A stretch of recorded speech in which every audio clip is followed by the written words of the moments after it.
Quand ANV sort un nouveau couteau, c'est toujours un événement parce qu'en général ils sont bons et la marque a un fort capital sympathie auprès des amateurs de belles et bonnes lames. Et ça tombe bien parce que justement vous êtes sur la bonne chaîne. Bonjour à tous, bienvenue sur la chaîne Le Goût des Lames.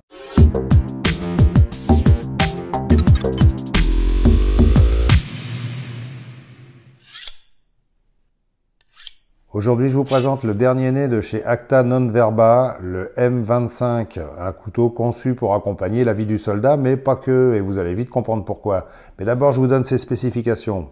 Il fait une longueur totale de 24 cm, longueur de lame 11 cm, longueur de tranchant 11 cm, largeur de lame 2 cm 6, épaisseur de lame 3 mm 5, longueur de manche 12 cm sans le talon dépassant, épaisseur de manche 23 mm pour la partie la plus galbée. La lame est en acier Sleipner avec un durcissement par cryogénisation à 60 HRC de forme drop point avec émouture plate et traitement DLC.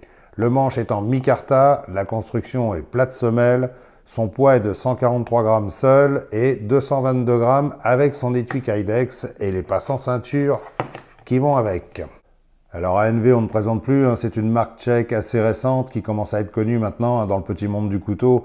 ANV, c'est les initiales de Acta Non Verba, c'est une marque qui a la réputation de faire de très bons couteaux, très orientés tactiques quand même. Leur production est de grande qualité, les finitions sont toujours parfaites et leurs prix sont à l'avenant aussi, bien sûr. Si je devais faire une comparaison, je dirais que c'est le Extrema Ratio de l'Est. Ce M25 a été conçu en collaboration avec les membres du 25e régiment de missiles anti-aériens de Strakonitz. Il leur fallait un couteau pratique, polyvalent, pas trop énorme et capable de les accompagner dans leur vie de soldat. Et avec une petite option pratique pour leur spécialité, c'est-à-dire la possibilité d'armer de fixer un missile RBS avant son lancement. Alors, ne me demandez pas de vous expliquer exactement comment on procède, je ne suis pas un spécialiste en missiles. Bah oui, on ne peut pas être spécialiste en tout, enfin en tout cas pas moi. En plus, le missile RBS, il en existe plusieurs versions, donc je ne sais pas à quel modèle ça correspond. Mais sachant que la spécialité du 25e régiment concerne les missiles anti-aériens, je suppose que ça doit être le RBS 70, j'ai fait quelques recherches. C'est un missile sol-air de conception suédoise assez répandu. Rappelez-vous, je vous avais montré le Kontos, un fixe avec une silhouette assez spéciale, élaboré en hommage au char d'assaut T-62. Je vous avais aussi montré le P200 et le P300, deux excellents couteaux à vocation tactique loisir. Et ce M25 a un style assez différent. C'est un couteau à vocation tactique, mais il a une allure assez sympathique, avec une silhouette tout en courbe, pas agressive du tout. Tellement sympathique d'ailleurs que je suis sûr qu'on pourrait presque s'approcher tranquillement d'une sentinelle qu'on doit neutraliser sans qu'elle se méfie. Je rigole. Quand on l'a en main, la chose qui frappe en premier, c'est sa légèreté, avec ses 143 grammes tout mouillé. On ne le sent quasiment pas. Et comme en plus son équilibre est très bon, on a là un excellent couteau à méchant. Tiens, méchant. D'autant que le manche est bien galbé là où il faut, juste pour assurer une prise confortable et fiable, avec un excellent grip très agréable. Il y a des fines gravures très bien réalisées, un peu dans l'esprit de celle du Kontos, mais en nettement moins agressif. Et je dois reconnaître que je préfère, ça agrippe bien la main tout en étant plus agréable en usage intensif sans être obligé de mettre des gants.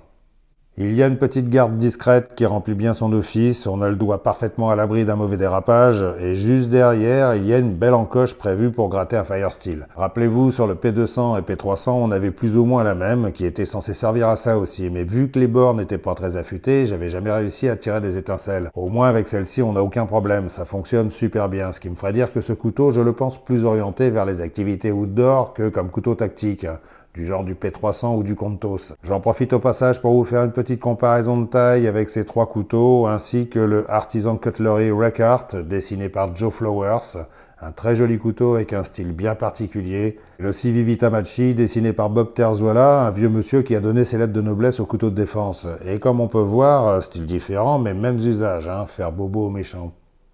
À l'arrière du manche, on a ce fameux talon dépassant destiné à régler les missiles sol-air RBS avant leur lancement. Comme je l'ai dit, je suis pas un spécialiste en missiles, donc je ne saurais pas expliquer la forme de ce talon. Mais bon, comme on peut voir, il y a une partie plate qui, je pense, doit pouvoir servir à visser ou dévisser des trucs. Mais ça se trouve, je me gourre complètement, donc je ne vais pas faire d'hypothèse sans savoir de quoi je parle. Mais quoi qu'il en soit, ce talon peut servir aussi à forcer sur des trucs, un peu comme un pied de biche, ou pour décapsuler une bouteille, ou éventuellement servir de brise-vitre, ou d'impact tool quand on a bu trop de bière et qu'on fait la bagarre. Il y a aussi un petit trou pour passer une guirlande, ou un cordon, pas trop épais par contre, et un grand passant en longueur pour passer ce que vous voulez.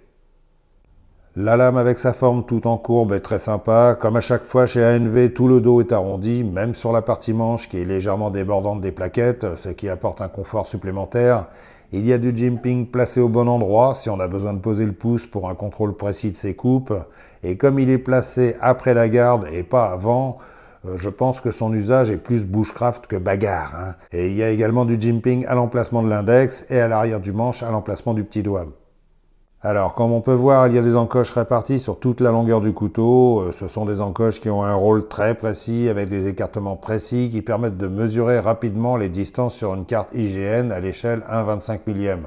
Alors, les cartes dans ce format, ça s'adresse surtout aux randonneurs ou aux militaires, hein, ça n'a rien à voir avec des cartes routières. Les cartes IGN sont des cartes éditées par l'Institut géographique national, anciennement Service géographique de l'armée. On appelle ça vulgairement des cartes topo, hein. Il en existe à différentes échelles, mais la plus utilisée par les crapahuteurs et les aventuriers, c'est au 1/25 millième. Ce qui fait que 1 cm sur la carte représente 250 mètres et 4 cm font 1 km. Et là, sur le dos de lame, il y a des encoches d'1 cm avec des espacements jusqu'à 5 km. C'est pas con parce que ça évite de sortir sa règle à chaque fois qu'on fait un repérage topo.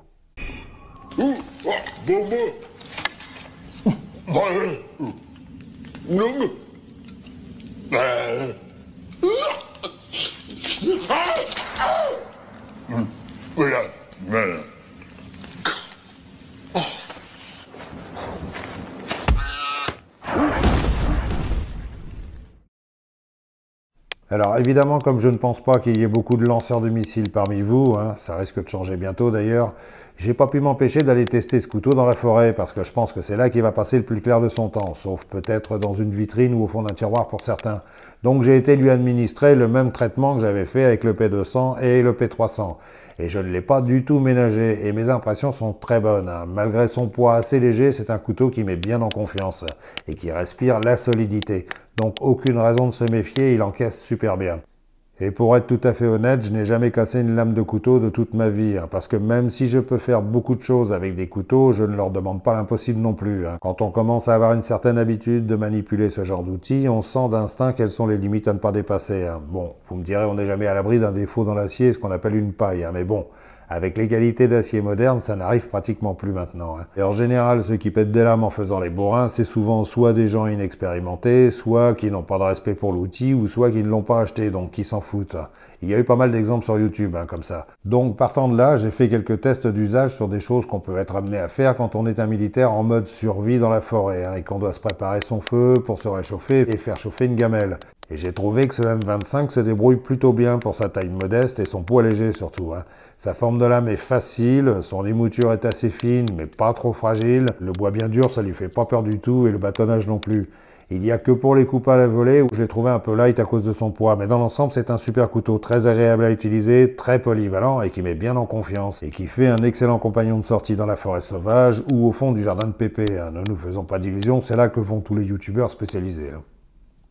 L'étui Kydex est excellent, il est parfaitement moulé, il y a un petit jeu léger, mais bon, il faut vraiment secouer le couteau comme une bouteille d'orangina pour l'entendre. La rétention est parfaite, et quand on entre et sort le couteau, il y a un beau claquement rassurant.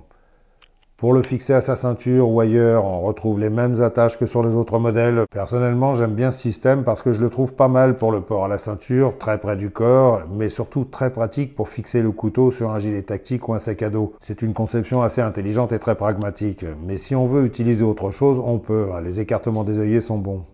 Alors, mes conclusions sur ce ANV M25, je trouve que c'est une réussite, hein. Je n'ai quasiment aucun reproche à lui faire. Il est agréable, facile à utiliser et les quelques heures que je lui ai fait passer sur mon terrain de jeu favori en forêt montrent qu'il est très solide. Et si on cherche un couteau facile à emmener à la guerre, ce qui risque d'arriver bientôt avec les abrutis qui nous gouvernent, ou simplement en forêt au fond du jardin de Pépé, c'est un bon plan, hein. Il se débrouille super bien partout. Refente excellent, bâtonnage excellent, phaser stick excellent et même un peu de coupe à la volée si on a que lui sous la main. Je dois dire qu'il se débrouille très bien et pourtant l'arrière du manche n'a pas la forme la plus adaptée pour ça. Mais bon, avec l'excellent grip des plaquettes et une dragonne, on y arrive très bien. Et le grattage de Firesteel est excellent également, hein. Et petite mention spéciale pour le revêtement de lame en DLC. Alors là, je suis plutôt impressionné. Il tient super bien. En rentrant, je me suis contenté de passer un coup d'éponge avec un peu de liquide vaisselle pour nettoyer la lame qui était bien dégueu. Hein. Je voulais voir les dégâts et les rayures, il n'y a rien du tout. Hein. Pas une trace, pas une rayure. Si ça avait été un SI ou un Kabar, par exemple, on aurait vu des grosses traces sur le revêtement. Mais là, franchement, je suis refait. Hein, parce que la refonte de bois, c'est ce qui enlève le plus vite le coating des lames. Par contre, il a tendance à prendre un peu les traces de doigts. Mais bon, on s'en fout un peu. Hein. En plus, cet acier Sleipner cryogénisé, je le trouve plutôt bon. Hein. J'entends souvent qu'on reproche au Sleipner de ne pas être super résistant à la coupe. Là, honnêtement, j'ai pas trop de reproches à faire. Il coupe encore raisonnablement et j'y ai pas retouché depuis mes tests en forêt. Alors, le prix de ce couteau est de 197 €. Beaucoup diront que c'est trop cher pour un fixe en acier Sleipner. C'est vrai que c'est pas du Magnacut ou du Elmax. Hein. Le Sleipner est un bon acier à outils qui a une bonne réputation avec assez d'élasticité pour résister aux contraintes, tout en étant assez dur. Mais bon, c'est pas de l'acier intersidéral non plus. Hein. D'un autre côté, si c'était de l'Elmax ou du Magnacut, il coûterait 300 € je pense. Donc finalement, je trouve que pour un couteau 100% fabriqué en Europe, avec un acier européen et des finitions aussi exemplaires, ces 197 €, il les vaut largement. En plus, on sent qu'il y a pas mal de boulot derrière. Hein. Donc voilà quoi, moi je suis pas choqué par le prix. Dites-nous ce que vous en pensez en commentaire, hein, c'est toujours intéressant de savoir. Et nul doute que les gens d'ANV seront très attentifs. Je vous remercie d'avoir regardé cette vidéo. Si elle vous a intéressé, vous connaissez les gestes qui sauvent. J'ai encore de très belles pièces à vous montrer qui risquent de vous faire rêver. Enfin, en tout cas, rêver de moi. Donc, ne vous éloignez pas et je vous dis à très bientôt et restez fluide et bien affûtés. Salut!